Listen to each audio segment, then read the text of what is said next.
If you like our content, it likely means that you care about the real world of intelligence, not what movies or mainstream media portrays it to be. For this reason, today we'll cover the 5 most commonly misrepresented concepts.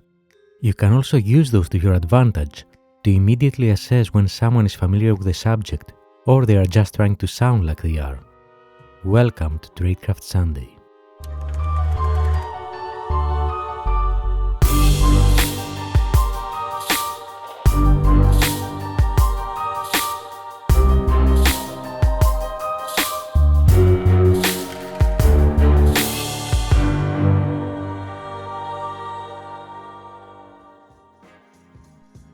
How many times have you heard people referring to intelligence professionals as agents? This is by far the most common mistake that people with no relation to this field make. In intelligence services, there is a very clear distinction though. You have the people that are employees of an intelligence service, citizens of the country that this agency is from. Those are intelligence officers.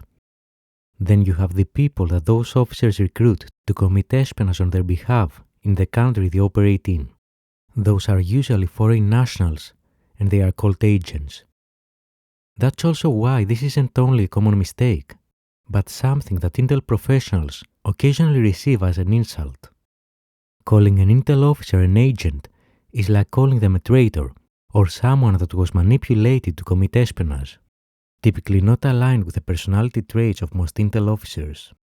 When the former head of operations from the French DGSE was asked, using the term spy, which is even more unclear than the above, used to describe anyone in this entire intel domain, he replied this.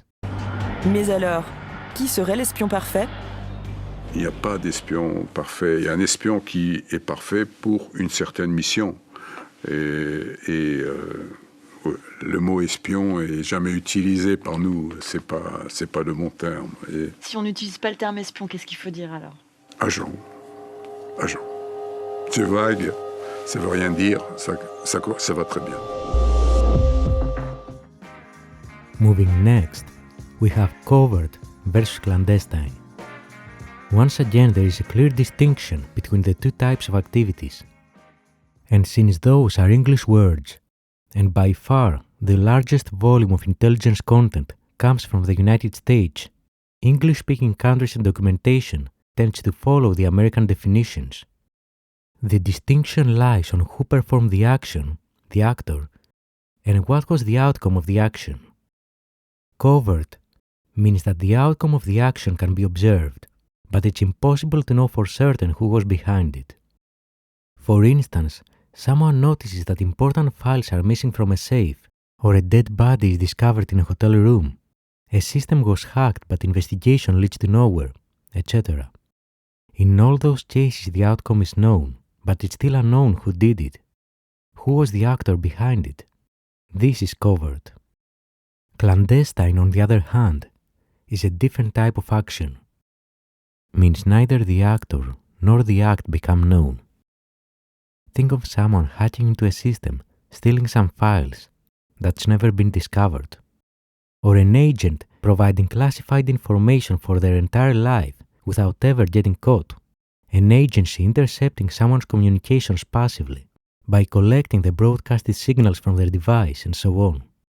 There are countless more scenarios, but hopefully that will help you have a clear distinction of the two. And like number 1, understand better why people from this field get annoyed when the two are mixed or incorrectly used. Moving to number 3, confusing covert action with intelligence operations. The primary mission of any intelligence service out there is to inform the leadership of their government and military, meaning collect the necessary information to answer all their questions and concerns, provide assessments and analytic products. In simple terms, understanding the world. Occasionally, there comes a need not only to understand, but to actually change the world. Think about assassinations, influencing election, overthrowing governments, sabotaging material, and so on.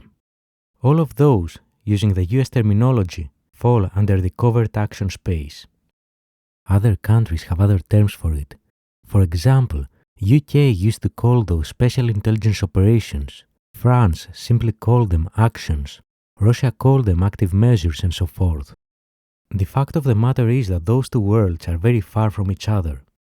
There are intelligence officers that never in their entire career had to collaborate in a covert action, and covert action officers that never had to be involved in intelligence operations. Popular media like to blend the two to create those superhero characters like James Bond or Jason Bourne, but in reality they are entirely different people with very different skill sets. As former KGB officer Jack Barsky stated in a recent interview. And weapons training, it was just not in my universe. And think about it. It would have been entirely useless. Particularly, in New York, even in those days, you had to, in order to be able to buy a weapon, you had to were subjected to a background search. Useless. Mm-hmm. And shoot the FBI, it's just plain stupid. Who would you shoot? Yeah, no, I think it kind of comes from the idea of like the, KGB, CIA, like assassin idea, whether... Yeah, well, we had assassins, but I never met one, I believe. Mm-hmm. Thank God I never met one. And the folks that I worked with were all gentlemen. They most likely knew that there was assassinations going on, but I think the assassination team was a very elite team, the same way it is now. It's mostly GRU, the more Russian military intelligence. They're kept secret, and they have to be. All right, they're in their own universe, so the two never overlap. Mm-hmm. As you can imagine, most covert action personnel comes from Special Operations Forces, while most intelligence operations personnel comes from the top academic institutions, think tanks, and other institutions of that sort. To understand how significantly different those two domains are, here's what a former officer from CIA's ground branch said about the dynamics between the two worlds when they had to collaborate. I was at a camp one time. There was only, get this right, 9 Americans. All right, me and another paramilitary guy. The rest were staffers, okay? And we call them combat tourists. They're at some embassy, in Paris, and it's like, oh, I want to go to Afghanistan, right? So they get to go to a FOB, a forward operating base, out there in the Indian country, and they're out there, and they're going to do their year out there in a secure camp, protected by me and my men, my Afghans or whatever. And then they get to go, hey, I was in Afghanistan, I was in combat, I was in a war zone, right? You didn't do nothing. I remember I had this one chick walking around without a 9mm, without a pistol. And I go, we had a camp, and then we had a small cantonment area inside where we all stayed, right? So it's like, this is the fallback. This is Alamo. Things go bad with our own guys. If they turn on us, which they do sometimes, right? We have a little Alamo we can kind of hold up and defend ourselves.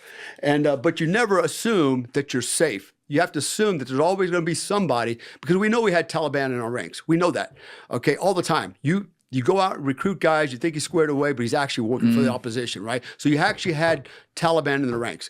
So you had to be prepared for that. That means you carry your gun. You sleep with your gun. You got your eyes open behind your head. She's walking around, I'm like, where's your firearm? I'm against firearms. Oh, no. Right? It was that, and that was very common, by the way. I'm against firearms. Yeah. I'm only in fucking Afghanistan. Exactly. And I told her, I said, you know what? You carry the firearm. I don't care if you're against it.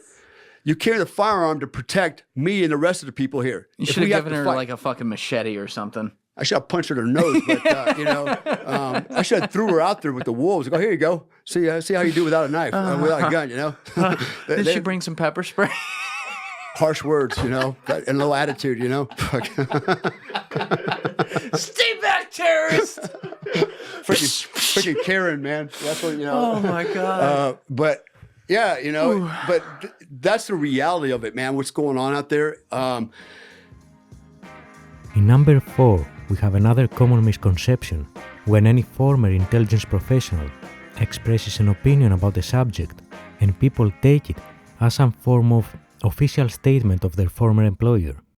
Those organizations are large, and for most people working there, they'll rarely have the opportunity to switch between more than a couple of different domains in their career. To put that in context, say there is a major hack and some media brings in a 30-year veteran from a prominent spy agency to provide comments.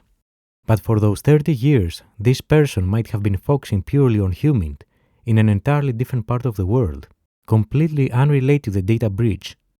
Or there is a regime change in a country, and someone brings in a former intelligence officer that was focused solely on counter-proliferation of nuclear weapons or designing SIGINT interception solutions. So anytime you see any former intelligence officer commenting about the subject, do your research to understand what their area of expertise is. Because indeed, a counter-terrorism analyst talking about terrorism can be extremely insightful, especially if they had experience with discussed terrorist organizations. But the same works the other way around too. Finally, we have the use of gadgets to conduct espionage. Undoubtedly, this has and is still happening if necessary, but that's the important part, if necessary. In most cases, either gadgets aren't needed at all, or intel officers and their agents can get what they need from commercial off-the-shelf products, or COTS. Using COTS has tremendous advantages over custom spy gadgets, from availability to extremely lower risk if the gadget is found or the agent is caught carrying it, increased deniability since, even if suspicious, it's still something readily available, not linked to a spy agency and so on. Nevertheless, in some cases custom gadgets are needed, but that complicates any intelligence operation or covert action. So unless they are really needed, intel officers will try to avoid this route. Here is what former British MI6 officer Harry Ferguson tells us about this. As I said, if you're a spy, you want to get in and out without anybody even knowing you were there. And so everything about you should appear to be innocent. If I've got a radio in my shoe and they find it, I'm not talking my way out of it very easily. Suppose, for instance, I have to go and photograph the Iranian secret base we were talking about, right? There are several ways I can do it. I could take a spy camera hidden in a shirt button or something and try and take footage of it. But if that spy camera gets found, I'm a spy, right? Yeah. Or I could take something that you can get commercially off Amazon, something that's hidden in your hat or a piece of jewelry, or so, and I could take my film of the security arrangements at the front gate of the Iranian spy base like that. That's fine. If you get caught with it, you could try some kind of defense like, I'm a private investigator and one of these scientists is having an affair and I've been hired by the way. You might get away with it. Because it's commercially available, it doesn't immediately scream spy. And most intelligence services, whenever they can, won't build their own spy kit. They'll use commercially available stuff. And that has changed a lot in the past 40 years, trust me. But the best way to do it, and the first way a spy will try and do it, is turn up outside the secret Iranian facility, and trust me, this does happen, with a big camera and take as many photographs as you like. Because if you get caught, you're like, oh, I'm so sorry, I'm here on holiday. I just thought, wow, what is this? You got all these soldiers and everything, and I just thought, wow, this is great. This is, and I just took a lot of photographs. I'm really sorry, and that's why I did it with this camera, with this huge telephoto lens that you could easily see from your patrol towers. And you'd be amazed at the number of times you get away with it. Spies have to appear to be ordinary people, and gadgets mean you're not. So when gadgets are used, what generally happens is you'll use some form of quartermaster. So you will go in under your cover just as an ordinary person with your ordinary stuff. At some point, you'll have a meeting, perhaps a brush contact with the quartermaster. He will then pass you the laser gun or whatever it is you're going to use. You then use said equipment, and then you give it back. So the amount of time you have that gadget is as little as possible. And you can see this from the Salisbury poisoning, in which Skripal was poisoned with polonium. We've now got footage of the two FSB officers who came in and went around Salisbury, supposedly as tourists. The third guy was the equipment officer. He brought in the poison. He then gave it to them once they were in Salisbury and they carried it out. They then gave it back to him and it was his job to dispose of it. So that's the way that gadgets work. Spies hate gadgets. The best thing is if you can take ordinary items that anybody might be carrying and use them to spy purposes. And again, some of these are tricks that we're not allowed to give away because they work very, very well. There are many, many more misconceptions, but we'd also like to hear what you think. Did we miss any that you consider equally or more important? Any commonly misunderstood spy topics that annoys you when people mess up? Until next time, remember that nothing's as it seems.